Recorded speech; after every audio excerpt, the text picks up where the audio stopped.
Why, hello there, guys. I'm back home. Well, that was interesting. I've just had a really interesting sort of time in just walking down to the old place. Right now, somebody said there's no sound on my other live. So what I'm going to do, because it might be my headphones might be completely done. So I have no way of checking. So I'm going to just take that out, and hopefully I will know if my headphones are broken or if it's this with no sound. So one of my lives that I did today had no sound. But what it was basically saying, what do you need? Oh, Elijah, Shiloh, let him have his bits done. Do you want me to see what cartoons are on? No. Turn on some music to scare her away. Well, no, but Shiloh, Elijah's playing with those, darling. Can you give him and I'm going to get you some bits out. What do you want? Do you want some Lego or some bricks or... Give those to Elijah, please, because he's building something. Please, he's building something. Don't be so nasty to him. He's building. And Elijah, don't hit him. Probably loves it. Right, I'm going to go and get some more of those. Yeah, what I was basically saying that live, that they were making rules that was just too difficult for each other. You know, how can anyone go in a lift one person at a time when you've got children? So that's what that live was that didn't have any sound. I'm going to get the big bricks out for you for a bit. So anyway, I went and took the bath thing back, and their attitude was sort of like, I don't know, I just felt it was really funny because, I don't know, there was like a totally different atmosphere down there. And I could already see where my presence was already gone. Like even the fact that I pick up like all the needles and all the dimps and everything that's outside, and I do it as well to stop the kids when they're coming home from school to be able to pick it up. And it was all there. Here you go, guys, look. Here. Shiloh, can you give him that, please? And you've got this. Yes, because I'll build this with you now. I'm going to come and make a coffee. Oh, you crying? No. Right. Ready? Oh, look at the state of your face. You're filthy. Right, let's turn the telly on. Shiloh, leave his things, please. Don't hit him. There's no point. That's it. That's it. That's it. Come on. So literally, as we were walking down the road, I ended up bumping into a neighbour that I've never actually spoken to properly. We've just been in pass, and she said to me, she said, oh, someone was outside saying, oh, is she gone yet? And apparently she'd said to her, I do believe she has, but it's not really any of your business. And it was like, oh, she's trouble, she is, blah, blah, blah, blah, blah. I'm just trying to get this thing. So, don't you like that word? She's trouble, she is. That's all people ever say, isn't it?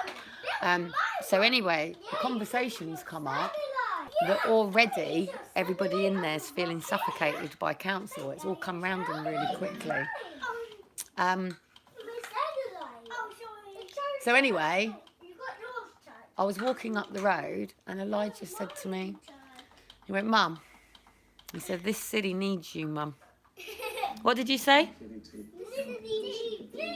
It needs me. And then he said to me, he said, don't worry, you won't be on your own. And then what did you say to me? Don't worry. Don't worry. And then he said to me, he said, there's going to be some really bad things going on, Mum. And this city needs you. So then I go to walk up to Asda, and I actually end up bumping into two of the girls who was there on Saturday. I don't bump into anybody, and then all of a sudden I bump into the two girls that were there Saturday.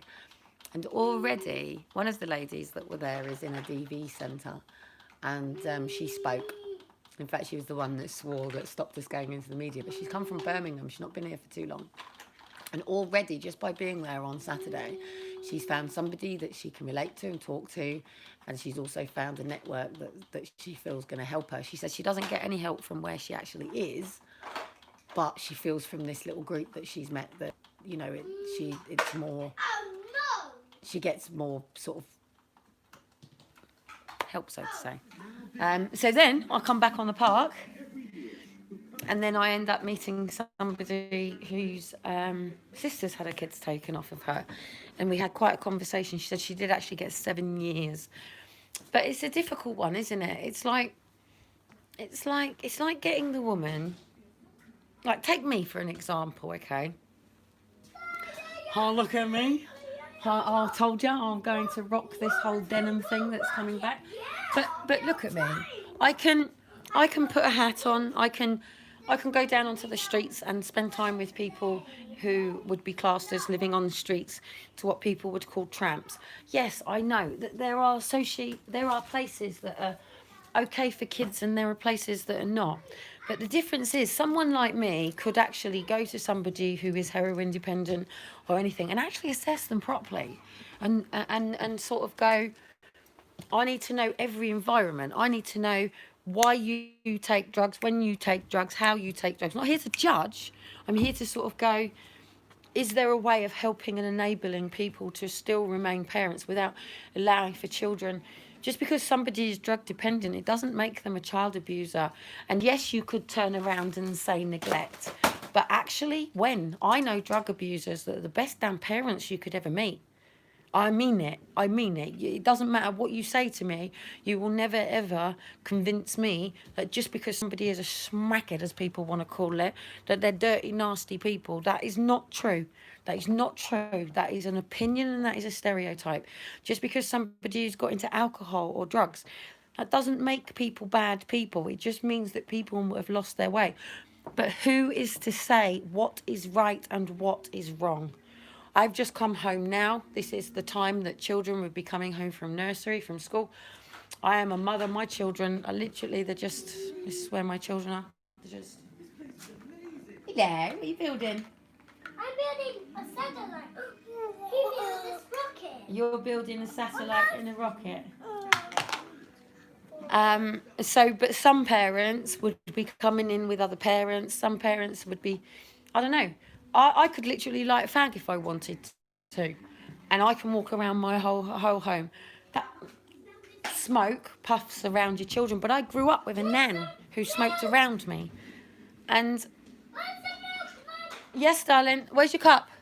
Oh, I've already done it for you. I'm already on it. So it's like, safeguarding is something that is an opinion, really. Obviously, if somebody walked into someone's home and there were needles all over the floor and there was a baby crawling around, you know, yes, you could pick that baby up and say no to this situation, and you can take them away and you can put them in a home. But you know what? That person's body brought that child into the world. And it is their child. It's not their child to be taken. I have to find this line on whether I believe that children should be taken, because even in sexual abuse, even in physical abuse, unless we move into a world now, which we are moving into, and it is coming, by the way, and I understand why they're doing it. It's not going to be nice and it's not great if we allow this to continue, but they're going to be able to tell whether somebody has criminal activity about them in their DNA, or whether somebody could potentially be a sex offender. There's going to be so much screening on people now. Screening in schools, screening in works and stuff like that. There's going to be more and more and more screening. The challenge is, for somebody who knows what they're doing is wrong, they will hide that. It's like the conversation I was having with somebody earlier on. She said she married a gangster. And she said, you know, gangsters look after their wives and their children. They're not what people think. They're not the man who gives the woman a slap and doesn't look. Proper gangsters look after the children. So what makes and defines somebody as bad? It is only the opinion of the person assessing them. So if you've got a very clean living girl who, say hypothetically, take this as in a situation, okay? Say I was a social worker and I come knocking on this door now, and all of a sudden I've got somebody going behind the door. Who are you? Go away, go away, go away, go away, go away. Stay away from my kids. What are you coming here for? What are you coming here for? Most people would go, well, fucking hell, what am I coming into? And then most social workers would run a mile and ring the police. And you could. But you have to make an assessment on whether or not that person's scared. Because there's a social worker at the door and they've got their kids in there, and there might be a fear going through their head that they could be coming to take their children. Why? Because we know it be a reality that is happening. Sometimes it goes wrong, and sometimes it's not even about whether they're taking the children. It's about how you respond to this situation. Like even today, social workers have to go it through with me. True. They know exactly what they're doing is wrong. They know. But at the end of the day, they are going to try and help now. And they are trying to bend over backwards for me. And they are trying to make things right. They can't apologise for what Flintshire has done to me. But they can try to make it right in some way now. But again, now I'll be changed over to another social worker. And that relationship building comes again. But like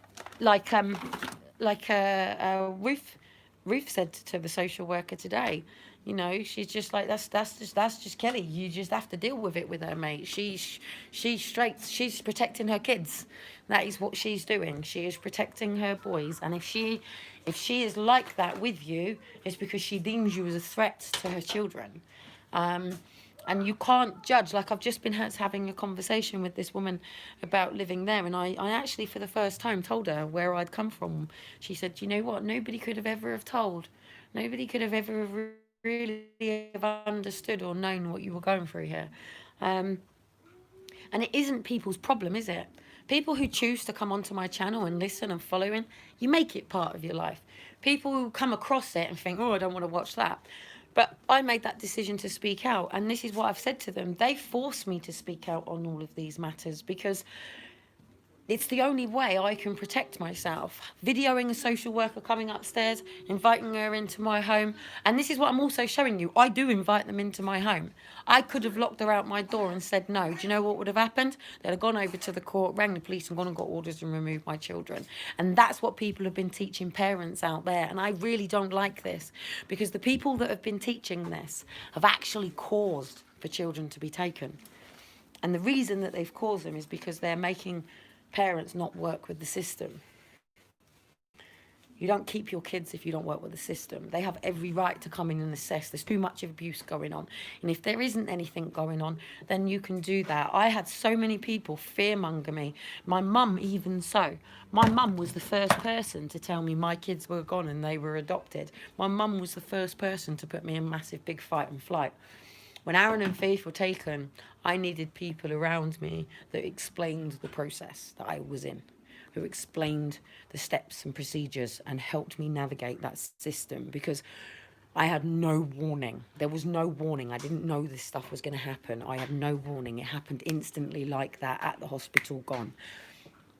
You know, so it was different. But today, from speaking to the girls, I sort of understand maybe the impact and the gift that I can actually give people. I can't do it in a professional way because it puts me into too many rules and regulations, just like everybody else. But I can make a difference, and I can make a difference in a way where people are having to learn themselves, and it is nice. And even so, I've just been over to Asda and I've just seen one of my girls, as in one of the girls that comes around. She's not wearing a mask.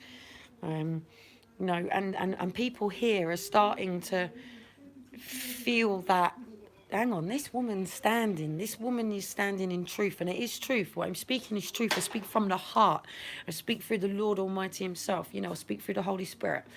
I speak through my own experiences. It doesn't mean that mine is the only way that it happens. It just means it's my experience. But just for those who have been asking me questions about Josie, please remember, Josie was told immediately that she couldn't communicate with me, and if she did, she would lose her child. On that, like many parents, Josie's done what they've said and bolted. I said to Josie, if you do this, I warned her what was going to happen. I said, chances are you will be evicted days before your court case. And lo and behold, that is what happened. I don't know what has happened at the court case. That's the one that you've got on. It's what it is, darling. It's just the way it is on telly. My jet is on. Yeah, you can't rewind it like YouTube. It's telly. Telly and the internet is two very, very different things, darling. This is all programmed, where the internet, you can choose what you want to watch. Nothing I can do about it. This is what's on, darling. I can try and change colour, but until I put a DVD player up there, there's nothing I can do about it. Or the internet. So in terms of Josie, I don't actually know what's going on just yet. I have had social workers say to me, we know Josie speaks to you. So I don't know. All I can do is wait until Josie contacts me. There's nothing I can do about it. I can't intervene in any way, shape or form because I don't know. I don't know what's going on. If Josie contacts me and says that I have to be careful because she's not allowed to contact me. My last experience of knowing what was going on, I know she was feeling very scared and she was having to take the stand, and my instructions was to be open, honest, true, and tell people that is exactly how you are feeling, and explain that is how you are feeling. People think you have to tell social workers and judges what they want to hear. They're actually human beings, and most of them can deal with the truth. That's what, they can deal with that. What you've got to try to understand is I don't deal with drugs and alcohol side. And the only reason I don't is because I just can't, I can't fathom that side because it's not something that I've ever been part of. Disability is different. I can understand that. I can understand how people have failed. And I can understand how a mother feels persecuted for a condition that she's never, ever, she can't change, or a father. And how this system works. But like I told him today, coming from a coaching point of view, so if you came to meet with me and have an assessment, I would take your name. I would want to know where you've been, where you're trying to head. I want to know whether you know yourself. So straight away, their paperwork's flawed. Their paperwork's wrong. You can't assess parents through the name of the children and defamate the parents in the children's name. That's not right. It should be, if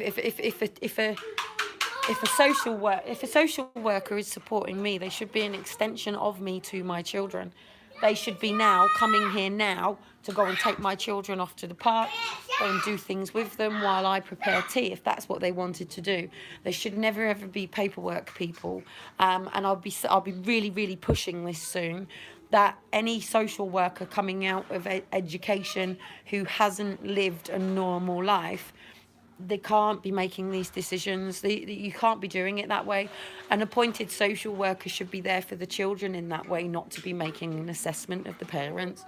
You can't ask somebody to do that who's never declared homelessness, who's never been through adversity, who's not faced anything, who's you can't. They don't have children. It's wrong. It's wrong. The people that should be coming down into child protection and things like that. Child protection is different, but they need to be police officers. So if it is child protection, this is that fine line, isn't it? It's that fine line between children's social care and child protective service. They're two very, very different services that have blended so close together. And that's why people like me feel the way that we do, because we feel criminalised, we feel persecuted, because we're being put under child protection. Well, it shouldn't be like that. My children have a physical condition, and so do have an obligation to protect my children. And that is to educate any teacher, any trainer, any person who is with my children to make sure that when I tell them that we're EDS Asperger's, that it's validated, that the social worker can come in and go, yes, we've got, like even take today, prime example, I said to the new social worker, I said, and please don't forget, we were dumped in a 1-bedroom flat, and the housing officer turned around and said, we don't even know if you're keeping the kids yet, so you can come here until you do. Yeah, so I've been living under that sort of abuse for the last 4.5 years. And the social worker turned to the other social worker and, is that really what he said? And she said, yeah, it is what he said. So I have had to live 4.5 years in a challenging situation because of people's attitudes towards me, treating me like an abuser. I'm going to say on a matter against Lisa Bartle, by the way, being she's causing me so much aggro. I will say this outright. I believe 100% that she lends people money to control and manipulate them, and I won't be part of it. Basically, she said to me that I wasn't allowed to block her, so she was allowed to treat me the way that because she'd rescued me and lent me this money. And yes, she actually was offered the full amount of money paid back. She just had to meet me not far from her house, and I would have given her the full money back. She chose not to do that. She chose not to come out. I continued to pay monthly for her, and she persisted to abuse me. I have all of the messages, and what she used to say is she could say whatever she liked to me. It's a battery charger, darling. But I wasn't allowed to block her, disconnect from her, or anything. So she owned my ass. What's this? Take your fucking money. You give it back. You get it back. Get it back in tenfolds, mate. But you won't get it back in cash. You get it in karma now for what you've done. So she's allowed for people to do what they're doing to me.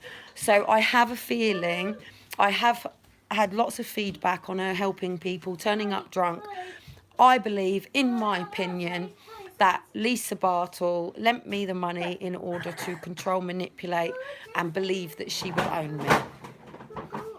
And I said no. So what they then go and do is they go and defamate you. If anybody's out there you not go down there, you're full. If anybody out there is trying to discredit somebody, you have to ask yourself why. Yeah, why are they going out there to discredit people? Well, I'm defending myself now because these people have basically taken the website and are causing aggro.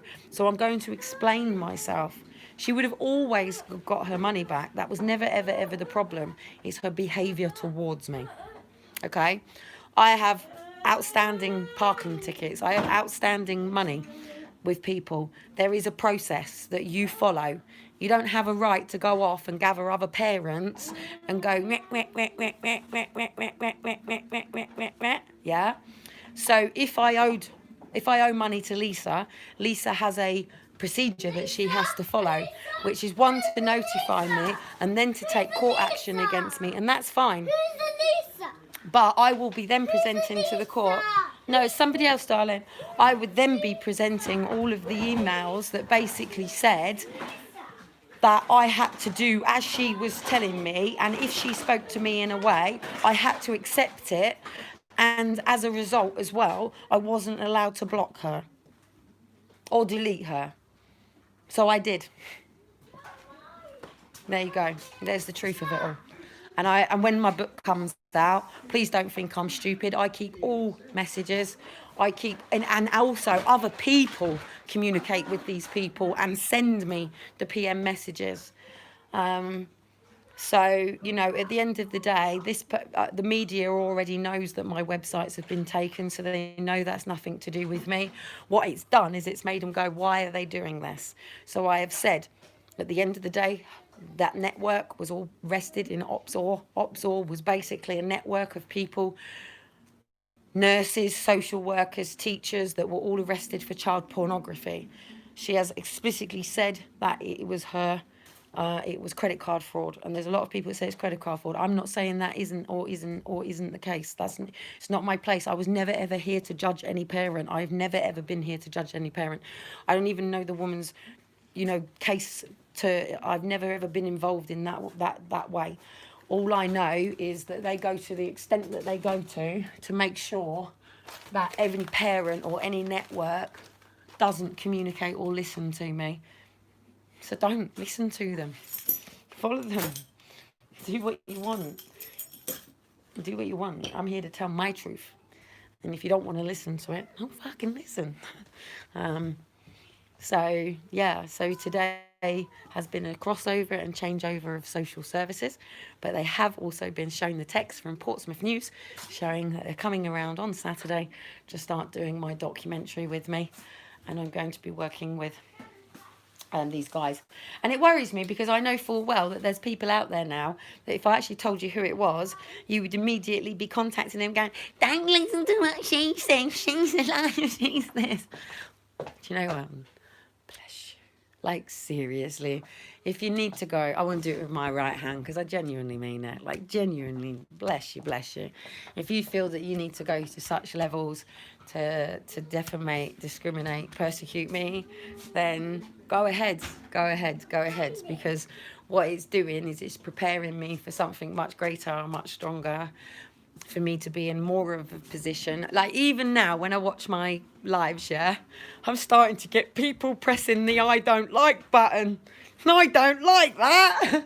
I'm sitting there going, well, there is going to be a day that comes where my YouTube's up and I'm going to see lots of likes and lots of not likes, and I have to be able to take that. I have to take it on the chin. Yeah, literally take it on the chin. Look at Donald Trump, look at Boris Johnson, look at what everybody's doing to them. They're slating them left, right and centre, but they still get up every morning and they still go and take their position and they still do their job. And hello there, Charlie, long time no see. I'm actually just coming off now. So at the end of the day, no person gets to where they want to get to if they can't take the people that want to tell them that they can't do this or shouldn't do this or won't ever do that. Unfortunately, most people don't know who they are and what their purpose is.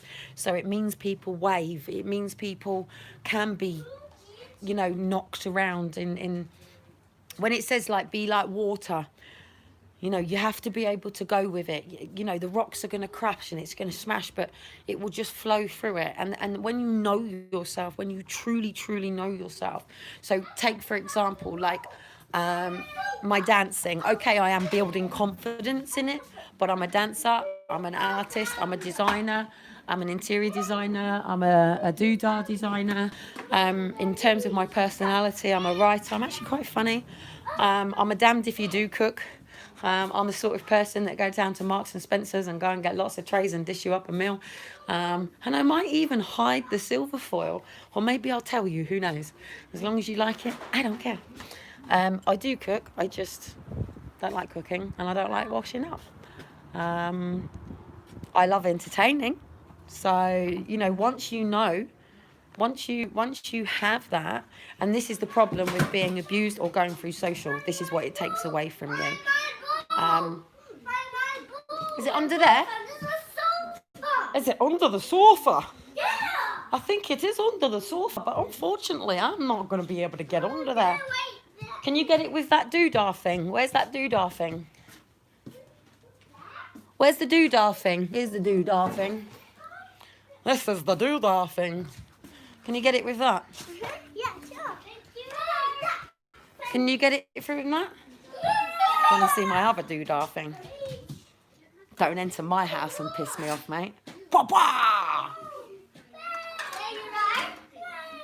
And I mean it. You got your ball. Finally found this ball that's been going on. So anyway, guys, I'm now cutting down for the rest of the day. I'm not cooking. We got pizza tonight. My fridge is completely bare today, I think. Yes, we have milk. We are completely bare. I've shitloads of rice, shitloads of pasta, shitloads of things that I could actually be cooking.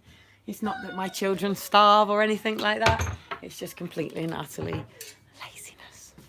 So I'm going to go and be lazy. And you know what? I have done so much today that I actually feel like I can put my feet up and sit down and watch some fucking damn shit telly tonight while pottering around and getting some more stuff done. So anyway, guys,